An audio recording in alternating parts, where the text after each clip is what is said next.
Bonjour, bonjour, salam alaikum à tous. Alors aujourd'hui je reviens pour faire une petite vidéo sur des questions de culture générale et un petit peu sur quelques livres que j'aimerais un petit peu présenter à un maximum de monde qui me semble important, histoire de, comment dire, d'élever un petit peu le niveau et que les gens se renseignent un peu sur ce qu'il y a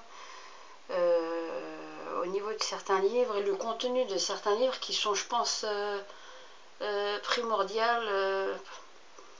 C'est vraiment primordial dans le sens où aujourd'hui la culture générale est en crise chez beaucoup de nos concitoyens. Et donc je voulais parler donc de livres aussi bien historiques que politiques, sociologiques d'ailleurs, où j'en fais évocation notamment vite fait dans mon livre, histoire de donner à un maximum de monde certains titres de livres qui me semblent vraiment très importants à lire pour que nous comprenions un petit peu ce qui nous arrive et qu'on ait un petit peu plus dans la tête, tout simplement. Et donc il y a un livre vraiment, j'ai commencé à le lire, donc j'aime bien fouiner un petit peu dans des librairies, notamment à Bruxelles. J'ai eu la chance de fouiner pas mal, et pour moindre prix j'ai vraiment des anciens livres, et notamment pour qu'on comprenne vraiment ce que nous avons comme problématique, notamment dans les banlieues françaises. Moi qui suis ici à Bruxelles, mais ça m'intéresse puisque je suis à la base des Hauts-de-Seine et du Val d'Oise. Ça fait 17 ans que je me suis expatriée, pour ceux qui se demandaient si j'étais en France ou si j'étais en Belgique, si je suis une Belge. Non, oui, voilà, je suis une Française. Je suis née à Paris, j'ai passé plus de 20 ans de ma vie en France et je me suis expatriée il y a à peu près plus de 17 ans. Et je fais des allers-retours et je vois que la situation ces 15-20 dernières années, vraiment, c'est de plus en plus dégradé. Donc il y a un vrai livre vraiment magnifique sur lequel je suis tombée vraiment par hasard, et je l'ai eu même à 1 € pour vous dire, de François Dubay, et qui expliquait la galère et les jeunes en survie. C'est ça le titre, La galère, les jeunes en survie, qui a été écrit en 1987 et qui expliquait déjà les problématiques que nous avions dans les cités, au niveau de Orly, et le travail sociologique qui a été mis en exergue à ce niveau-là. Et c'est un livre document qui a été donc édité par Point, mais on le retrouve dans les éditions Fayard. C'était un essai. Et si vous savez le trouver ou essayer de demander de le faire rééditer, ça serait nickel, parce que vraiment ce qu'il est dit, pour comprendre ce qui nous arrive aujourd'hui et comment la violence est partie crescendo aussi, je pense que ce livre-là est vraiment un incontournable. François Dubay, La galère, de petits points, jeune en survie. Voilà. Et donc François Dubay, à la base, est un chercheur à l'école des hautes études en sciences sociales, et il était professeur à l'université de Bordeaux 2, et il a écrit aussi un autre livre qui s'appelle Les lycéens et à l'école. Voilà. Donc ça, comme livre, vraiment très très important, je pense. Ensuite, un petit peu un livre controverse, La France américaine, controverse de la libération, concernant donc à la Deuxième Guerre mondiale.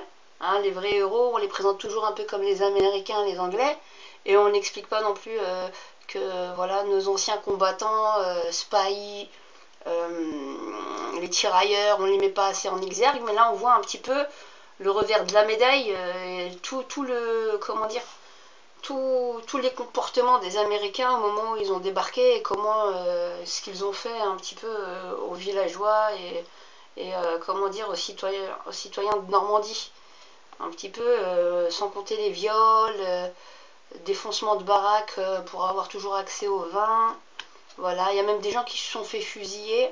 Donc il faut comprendre un peu ce qui se passe et ce qui nous arrive.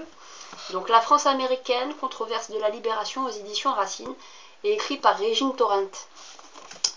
Et c'est une journaliste à la base, qui est aussi productrice à RTL Télévision.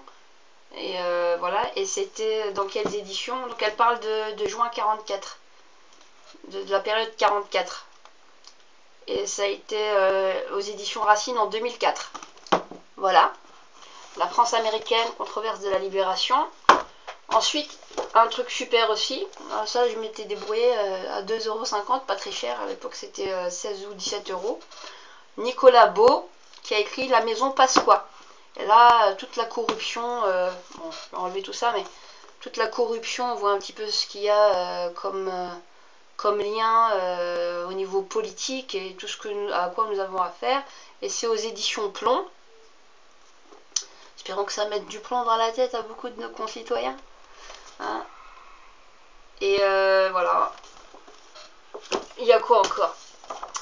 Alors, pour en finir avec les idées fausses sur l'islam et les musulmans, c'est beaucoup plus contemporain. Ça, c'est accessible. Je l'avais acheté 10 € en librairie. De Homero Mariongou Peria. Un petit peu pour les questions-réponses un peu sur l'islam.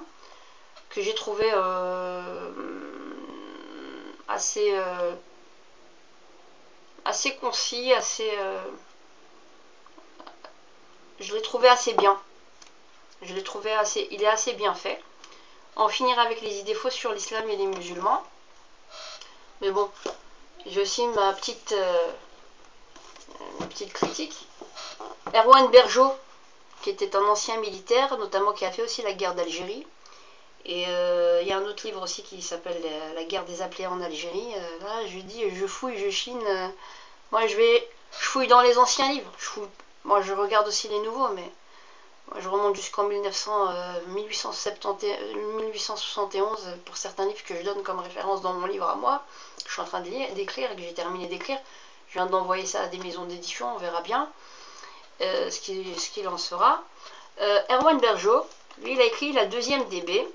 Et c'était à l'époque, il y a une préface du général Massu, mais il explique toute la période de août 44, comment les tirailleurs, toutes les tendances se sont coalisées au nord, finalement, travaillaient tous ensemble et luttaient contre le nazisme, sous la direction du général Leclerc. Voilà, la deuxième DB, ça c'est indispensable pour tout citoyen français qui se respecte. Moi, c'est ça que je conseille, histoire de remettre un petit peu des pendules à l'heure. Et Erwan Bergeau, c'est lui, voilà, une ancienne photo. Et lui, il est né en 1930. C'était un journaliste et écrivain et un ancien officier d'active, officier de la Légion d'honneur à titre militaire.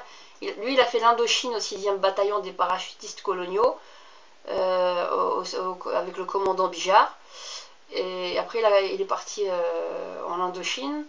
Donc, et puis il a fait l'Algérie et entre temps il était blessé, donc il est remonté. Donc ça c'est important à connaître. Ensuite j'ai regardé un petit peu ce que M. Mohamed Sifouaoui disait. Alors, par rapport à ce qu'il avait écrit, une seule voie d'insoumission, il y a des choses sur lesquelles, il y a des points avec lesquels je suis d'accord avec lui. Et d'autres où je diverge totalement, notamment quand on essaye de mettre la musulmane quelque part sous tutelle. La musulmane est complètement libre. Alors pour répondre à certains de mes internautes qui me disent oui, ton mari t'a pas laissé écrire, mais instruis-toi, hein. Instruis-toi. Je suis libre, Dieu m'a fait libre. Mais si tu veux écouter les reliques de Quraysh qui sont passées finalement pour des gens qui respectent le message du prophète sallallahu alayhi wa sallam, et finalement on me met sous tutelle. C'est d'ailleurs pour ça que j'ai écrit ce livre, hein. C'est une réponse un petit peu à tous les misogynes et les reliques de Quraysh que je dois porter sur mon dos, et tout le baratin qu'on dit à la femme sur la religion. J'ai de quoi dire, et puis si ça vous dérange comment je parle, à la limite j'en ai rien à faire, je suis pas là pour vous plaire. Et donc voilà, donc pour revenir par rapport à ces livres-là, je suis d'accord sur certaines choses et contre sur d'autres. Et vous verrez ça par rapport à ce que je dis dans mon livre, parce que je lui réponds aussi. Il y a des autres livres, celui-là je ne l'ai pas encore lu, de février à juin 42, de Erwan Bergeau, Bir Hakem. Ça a l'air d'être super intéressant. La théorie du genre, je parle de ça aussi dans mon livre. Et comment les lobbies LGBT font la guerre aux familles. Comment on est en train de sortir l'avortement du code pénal en Belgique, complètement. Donc j'explique ça aussi. Ça fait 2 ans et demi que je travaille dessus un petit peu, donc pour qu'on voie un peu. Erwan Bergeau, La guerre des appelés en Algérie. Hein, histoire de culture générale hein, pour les Algériens. Voilà. Ça parle aussi de la région, de ma famille. Et voilà quoi, de ce que ma propre famille a eu à subir. Donc voilà, il y a ça. Et puis il y a le général Bijard qui avait écrit un livre, De la brousse à la jungle, dans les éditions Hachette et Carrère. Et voilà. Donc j'ai des choses aussi à dire qui nous expliquent un petit peu comment finalement la politique actuelle, on peut retrouver des gens en politique où ça balance pas mal. Et je parle de ça aussi dans le livre par rapport au général Bijard et la guerre d'Algérie notamment. Mélancolie française, ça, d'Éric Zemmour, je l'ai lu. Alors il nous a fait passer nos parents tous pour des ouvriers. Donc je lui réponds aussi, c'était aux éditions Fayard de Noël. Et puis avec le suicide français aussi que j'ai lu. Mais voilà, ça a l'air aussi d'être un livre plus d'amour que de haine par rapport à ce qu'on a dit. Il y a aussi le livre, comment ça s'appelle, de soumission de Houellebecq qui m'a fait plus penser à un livre de science-fiction et de porno.